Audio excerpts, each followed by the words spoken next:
Geography के chapter number 8 में आपका स्वागत है।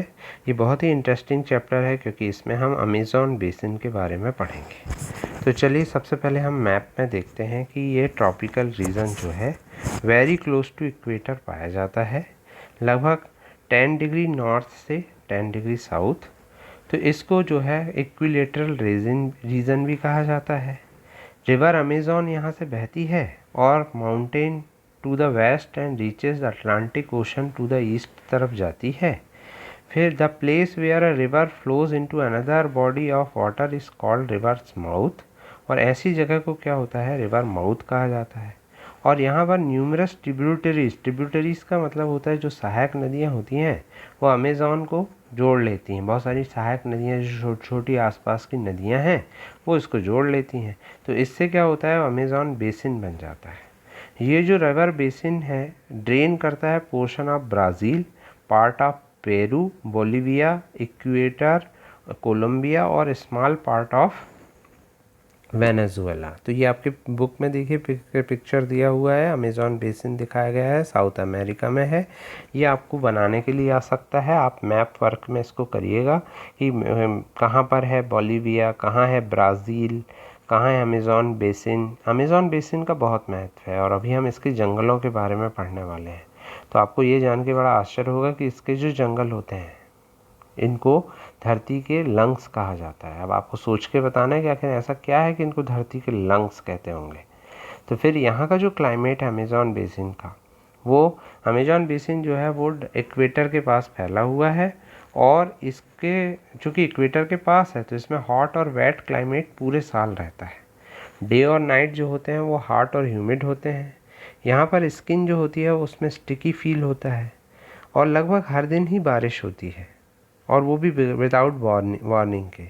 अब बारिश के दिनों में कई बार ऐसा आपने देखा होगा ना, उमस लगती है, पानी गिरता है, तो इस तरह का मौसम ही वहाँ हमेशा होता है। डे टेम्परेचर हाई होता है और बहुत हाई ह्यूमिडिटी होती है, और नाइट में जो टेम्परेचर होता है वो नीचे तो जाता है परंतु ह्यूमिडिटी तब भी बनी होती है।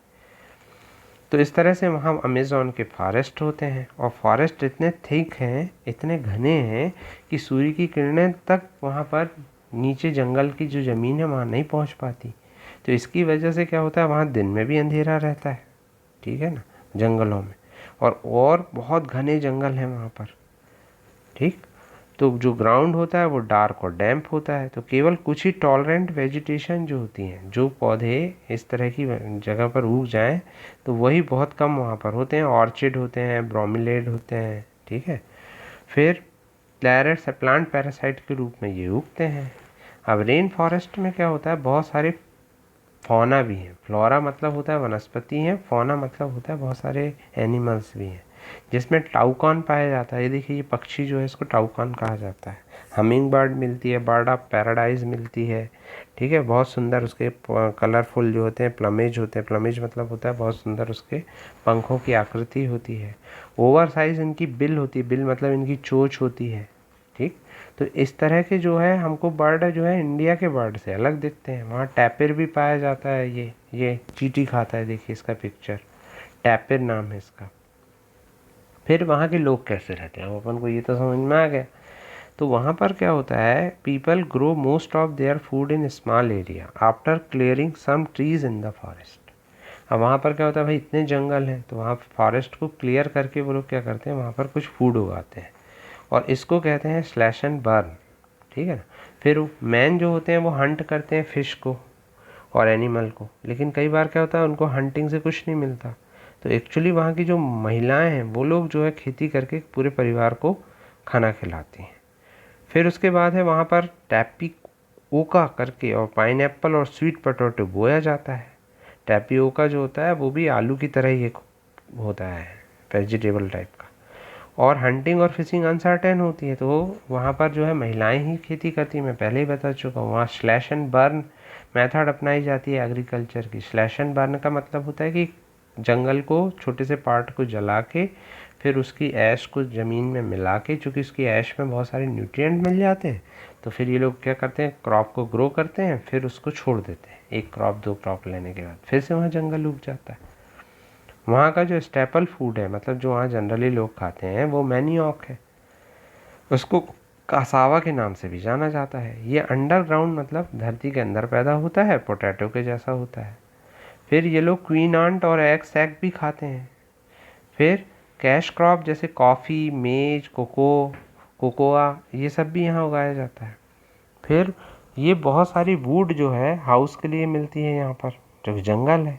तो यहाँ पर क्या होता है, थैच्ड हाउस में लोग रहते हैं, जैसे कि बी हाइव में मधुमक्खियाँ होती हैं ना, उसी तरह का घर बनाकर ये रहते हैं। और जो लोग बड़ा घर बना लेते हैं उसको मलोका कहा जाता है। मलोका के की जो रूफ होती है वो स्लांटिंग होती है। तो ये आपको ध्यान रखना है कि यदि आपसे पूछा जाए कि मलोका कहाँ पाया जाता है, तो मलोका क्या है, पहले तो यही, जैसे टैपियोका क्या है, तो टैपियोका आलू जैसा एक खाने की चीज़ है। मलोका क्या है, तो मलोका वहाँ के घर है। स्लैश एंड बर्न क्या है, तो स्लैश एंड बर्न वहाँ की एग्रीकल्चर है। ठीक है ना। तो life of people of Amazon basin जो है अब वो अब चेंज हो रही है। अब क्या हो रहा है कि अब तो वहाँ पर सड़क कड़क बन गई है और एक ट्रांस अमेजन हाईवे बन गया है, तो अब वहाँ जा सकते हैं। लेकिन पहले ऐसा था कि वहाँ पर ऐसा नहीं था, वहाँ पे जंगलों में पहुँच पाना बहुत मुश्किल होता था। अब ग्रेजुअल डिस्ट्रक्शन हो रहा है रेन फॉरेस्ट का। अब इस तरह की डेवलपमेंट एक्टिविटी से ठीक है, मानव तो वहाँ तक पहुँच रहे हैं, हम लोग जंगलों तक पहुँच रहे हैं, लेकिन उससे क्या हो रहा है कि जो डाइवर्स रेन फॉरेस्ट है वो क्या हो रहा है, धीरे धीरे उनका जो एरिया वो कम हो रहा है। देखिए आप ये दिखा रहे हैं, आपको ये पिक्चर में देख रहे हैं ना, तो धीरे धीरे ये एरिया जो है इस तरह से कम हो रहा है।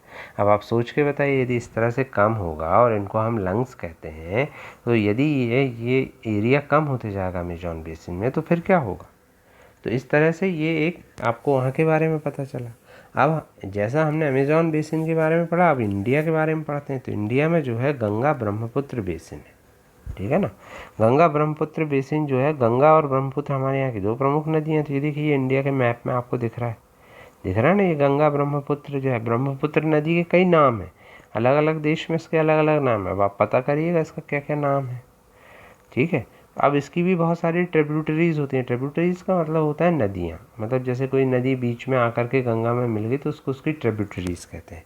तो घाघरा, सोन, चंबल, ये सब इसकी ट्रिब्यूटरीज। और कोसी, ये नदी जो है वो ब्रह्मपुत्र की क्या है, ट्रिब्यूटरीज हैं।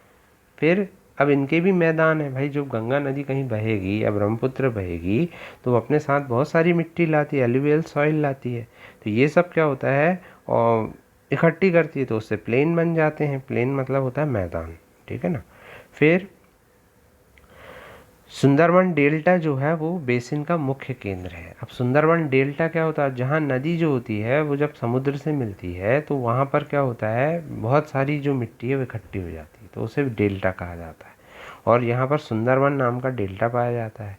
ऑक्सबो लेक यहाँ पर पाई जाती हैं जगह जगह पर, ठीक है। ऑक्सबो लेक क्या होती है वो हम पहले पढ़ चुके हैं। एरिया जो है वो मानसून क्लाइमेट होता है। मानसून जो होता है वो ब्रिंग करता है मिड जून में और मिड सितंबर में। समर जो होती हैं वो हॉट होती हैं और विंटर यहाँ कूल होती हैं। अब यहाँ पर बहुत सारी टोपोग्राफी है। बहुत कम लोग पहाड़ों पर रहते हैं, अधिकतर लोग कहाँ रहते हैं, मैदानों पर रहते हैं, क्योंकि मैदान की जो सॉइल है वो फर्टाइल है। एग्रीकल्चर यहाँ पर मेन ऑक्यूपेशन है लोगों का। कहाँ पर, कौन सी बेसिन पढ़ रहे हैं हम, गंगा ब्रह्मपुत्र बेसिन पढ़ रहे हैं। जैसे हमने पहले अमेजॉन पढ़ा, अब हम गंगा ब्रह्मपुत्र बेसिन पढ़ रहे हैं। फिर यहाँ पर प्लेन में जो डेंसिटी है, प्लेन मतलब मैदान, वहाँ पर बहुत ज़्यादा डेंसिटी है, लोग मतलब बहुत ज़्यादा मात्रा में वहाँ रहते हैं। मेन क्रॉप यहाँ पर पैडी है। पैडी का मतलब होता है धान, और धान जो होती है वो पानी में उगती है, तो क्योंकि वहाँ पर सफिशिएंट वाटर मिलता है, ठीक है ना। दूसरी और क्रॉप भी बोई जाती हैं। जैसे आपसे पूछा जाएगा कि भाई कौन कौन सी क्रॉप बोई जाती हैं, कौन कौन सी क्रॉप्स को बोया जाता है गंगा ब्रह्मपुत्र बेसिन में, तो आपको पता होना चाहिए। शुगर केन बोते हैं, जूट, ठीक है, बनाना का प्लांटेशन भी यहाँ मिलता है। और फिर हम जानते हैं कि वेस्ट बंगाल और आसाम जो है वो काय के लिए प्रसिद्ध है, टी के लिए प्रसिद्ध है। वहाँ पर टी के बागान होते हैं बड़े बड़े। ये देखो चाय की बागान है, दिख रहा है ना आपको। सिल्क भी यहाँ पर प्रोड्यूस होता है, ठीक। तो सिल्क मतलब ऐसा नहीं कि उसका कोई पेड़ उगता है, सिल्क के लिए कीड़ों को पाला जाता है और वो कीड़े ककून बनाते हैं, फिर उनसे सिल्क बनता है, ठीक। अब यहाँ की जो वेजिटेशन है वो ट्रॉपिकल डेसिडुअस है। ट्रॉपिकल डेसिडुअस ट्रीज़ हैं यहाँ पर, जैसे टीक, सॉल, पीपल, बैम्बू, ये कॉमन यहाँ पर मिलते हैं। डेल्टा जो एरिया है वो मैंग्रोव फॉरेस्ट, यहाँ की एक बहुत ख़ास विशेषता है कि यहाँ मैंग्रोव फॉरेस्ट मिलते हैं। मैंग्रोव वहाँ के एक पेड़ का नाम है, एक वनस्पति का नाम है, ठीक। और उत्तराखंड, सिक्किम, अरुणाचल प्रदेश में कॉनिफेरस फॉरेस्ट पाए जाते हैं। कॉनिफेरस फॉरेस्ट का मतलब होता है जिनके ऊपर का भाग कोन जैसा होता है। आपने क्रिसमस ट्री देखा होगा ना, तो पाइन, देवदार, फर जो होते हैं वो यहाँ पर देखे जाते हैं। और क्योंकि क्लाइमेट कैसा है, कूल है, और स्लोप्स जो है वो स्टीप है। यहाँ पर टेरेस फार्मिंग होती है। टेरेस फार्मिंग ये देखिए इस तरह से होती है। पहाड़ को क्या होता है, छोटे छोटे प्लॉट्स में काट लेते हैं ताकि पानी एकदम से ना बह जाए, मिट्टी भी एकदम से ना बह जाए। तो पानी क्या होता है, रुक रुक के इन से आता है। तो इसके कारण यहाँ पर स्लोप में जो होता है वो पानी नहीं रुक पाता, और स्लोप्स के कारण मिट्टी भी नहीं बह पाती। तो दोनों स्थिति के ये लाभदायक होती। तो फिर वहाँ पर क्या होता है, खेती की जाती। अब गंगा ब्रह्मपुत्र जो डेल्टा है या गंगा ब्रह्मपुत्र जो बेसिन है, उसकी वाइल्ड लाइफ क्या क्या है, तो ये भी बहुत फेमस है। जैसे अपन ने वहाँ टाउकॉन देखा था, तो यहाँ पर एलिफेंट, टाइगर, डियर, मंकी भी मिलते हैं। लेकिन यहाँ एक और विशेष एनिमल मिलता है, वो है वन हॉर्न राइनोसोरस। राइनोसोरस मतलब गेंडा, ठीक है। तो ये ब्रह्मपुत्र प्लेन में मिलता है, जिसको हम कांजीरंगा, आसाम, आपने कांजीरंगा नाम सुना होगा, ठीक है ना। तो यहाँ पर वन हॉर्न राइनोसोरस मिलता है। और सुंदरवन बंगाल में बंगाल टाइगर मिलता है, क्रोकोडाइल मिलता है, एलिगेटर मिलते हैं। एक्वेटिक लाइफ जो है यहाँ पर बहुत, लेक और बहुत सारी जगह पर लेक भी मिलती हैं। तो यहाँ पर फ़िश भी होती है, रोहू, कटला, हिल्सा, ये फ़िश यहाँ की फेमस फ़िश है, ठीक है। फ़िश और राइस यहाँ का स्टेपल डाइट है। जैसे अमेज़ॉन का स्टेपल डाइट क्या था, पता भूल गए ना, भूल गए कि नहीं भूले, तो ये याद रखना चाहिए। तो यहाँ का स्पेशल, अब आप पता लगा के बताओ क्या है। फिर आगे बढ़ते हैं। लेक क्या होती हैं, एक सोर्स ऑफ लाइवलीहुड होती है, फ्रेश रिवर जिसमें गंगा या ब्रह्मपुत्र का। तो ये जो लेक बनती हैं गंगा और ब्रह्मपुत्र के पास, तो वहाँ पर एक सूसू नाम की जो है डॉल्फिन पाई जाती है। ये बड़ी अच्छी डॉल्फिन होती है, हालांकि ये ब्लाइंड डॉल्फिन कहते हैं इसको। पर ये डॉल्फिन से क्या होता है, पानी के लेवल का पता चलता है कि यदि पानी पोल्यूटेड होता है तो ये मर जाती है। तो इसलिए हेल्थ के लिए जो होता है ये कि पानी की हेल्थ कैसी है, इससे पता चल जाता है। क्योंकि आजकल क्या हो रहा है, गंगा और यमुना नदी में बहुत सारी जो है अनट्रीटेड चीज़ें, वेस्ट जो होता है वो हम सब नदियों में बहा देते हैं, ठीक है ना। तो इससे क्या होता है, ये स्पीसीज मार जाती हैं। फिर बहुत सारी सिटीज़ इसके आसपास हैं गंगा और ब्रह्मपुत्र के पास। कौन कौन सी सिटी हैं, इलाहाबाद, कानपुर, वाराणसी, लखनऊ, पटना, कोलकाता। कोलकाता हुगली के पास है, ठीक है, हुगली नदी के किनारे। तो यहाँ पर पॉपुलेशन जो है 10 लाख से ज़्यादा है कुछ सिटीज़ में। तो और वेस्ट वाटर जो होता है इन सब का यहाँ पर पॉल्यूशन करता है। तो इसलिए अब गवर्नमेंट कई तरह के प्लान चला रही है कि भाई नदियों को साफ़ रखा जाए।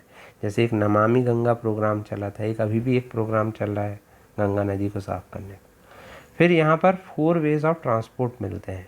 कौन कौन से 4 वेज हैं, रोडवेज, रेलवेज, वाटरवेज और एयरपोर्ट भी हैं यहाँ पर, ठीक है।